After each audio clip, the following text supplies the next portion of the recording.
बिस्मिल्लाहिर्रहमानिर्रहीम, अस्सलाम वालेकुम। वेलकम टू माय इस्लामी चैनल शफकत अली ऑफिशियल। उम्मीद करता हूँ कि आप सब लोग ईमान के आला दर्जे पे होंगे। सूरत बकरा की आयत नंबर 79 का तर्जमा बस हलाकत और तबाही है उन लोगों के लिए जो अपने हाथों से शरा का नुश्ता लिखते हैं, फिर लोगों से कहते हैं कि ये अल्लाह ताला के पास से आया हुआ है। सूरत बकरा हाशिया नंबर 90। ये उनके उल्मा के मुतल्लिक इरशाद हो रहा है। उन लोगों ने सिर्फ इतना ही नहीं किया कि कलाम इलाही के मानी को अपनी ख्वाहिशात के मुताबिक बदला हो, बल्कि ये भी किया कि बाइबल में अपनी तफसीरों को, अपनी कौमी तारीख को, अपने ओहाम और क़ियासात को, अपने ख्याली फलसफों को और अपने अजतहाद से वाज़िया किए हुए फ़की कवीन को कलाम इलाही के साथ गलूत मलूत कर दिया। और ये सारी चीज़ें लोगों के सामने इस हसीयत से पेश की कि गोया ये सब अल्लाह ही की तरफ से आई हुई हैं।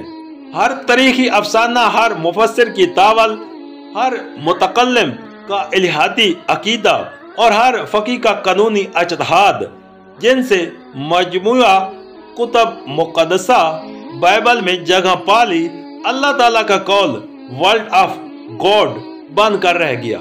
उस पर ईमान लाना फर्ज हो गया और उससे फिरने के मानी दीन से फिर जाने के हो गए।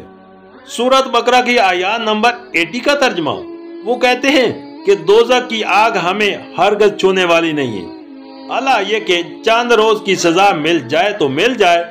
उनसे पूछो, क्या तुमने अल्लाह ताला से कोई अहद ले लिया है जिसकी खिलाफ वर्जी वो नहीं कर सकता?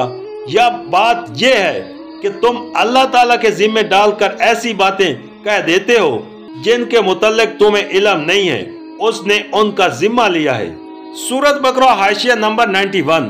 ये यहूदियों की आम गलत फहमी का बयान है जिसमें उनके आमी और आलम सब मुब्तला थे।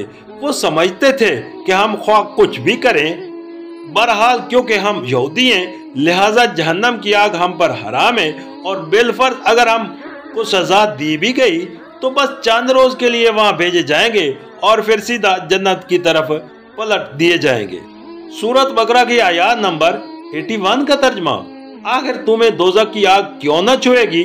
जो भी बदी कमाएगा और अपनी खताकारी के चक्कर में पड़ा रहेगा वो दोज़ख की है और दोज़ख ही में वो हमेशा रहेगा।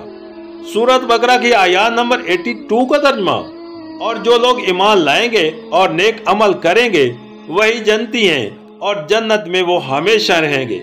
सूरत बकरा की आयत नंबर 83 का तर्जमा याद करो, इसराइल की औलाद से हमने पुख्ता अहद लिया था कि अल्लाह ताला के सिवा किसी की इबादत न करना, माँ बाप के साथ, रिश्तेदारों के साथ, यतीमों और मस्कीनों के साथ नेक सलूक करना, लोगों से भली बात कहना, नमाज कायम करना और ज़कात देना, मगर थोड़े आदमी के सिवा तुम सब उस अहद से फिर गए और अब तक फिरे हुए हो। सूरत बकरा की आयत नंबर 84 का तर्जमा फिर जरा याद करो, हमने तुमसे मजबूत अहद लिया था कि आपस में एक दूसरे का खून न बहाना और न एक दूसरे को घर से बेघर करना। तुमने उसका इकरार किया था, तुम खुद इस पर गवाह हो।